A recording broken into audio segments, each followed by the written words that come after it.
Pleno rekapitulasi Pilkada Gubernur, Wakil Gubernur Sumatera Selatan, dan Bupati dan Wakil Bupati Muara Enim dilakukan oleh KPU Muara Enim dan ditargetkan selesai dalam 2 hari.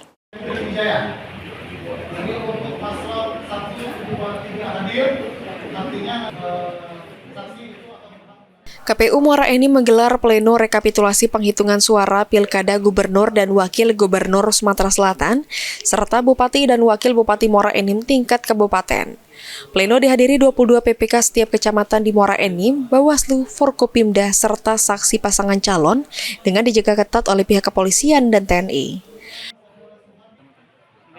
Nopri Jaya, Komisioner Bidang Teknis menjelaskan, rekapitulasi dimulai dari PPK Kecamatan Muara Enim dan ditargetkan selesai pada 15 kecamatan untuk penghitungan suara Gubernur dan Wakil Gubernur Sumatera Selatan, serta Bupati dan Wakil Bupati Muara Enim. Saat berjalannya rekapitulasi, salah satu saksi dari pasangan calon HNU Lia sempat melakukan walkout karena melayangkan keberatan atas hasil pleno rekapitulasi.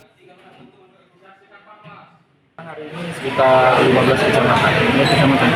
Jauh nih? Kalau sampai ke kejar 15, kalau tidak sampai 15 balik sekitar 11 kecamatan. Ya, jadi ada salah satu saksi paslon dari Bupati dan Wakil Bupati menyampaikan kejadian khusus dan keberatan untuk hasil di kecamatan. Mereka melaksanakan walkout.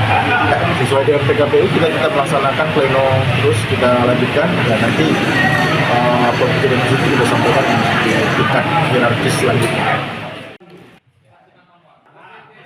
Meski adanya tindakan walkout dari saksi pasangan calon nomor urut 03, proses pleno rekapitulasi suara tingkat kabupaten tetap berjalan hingga menyelesaikan 22 kecamatan.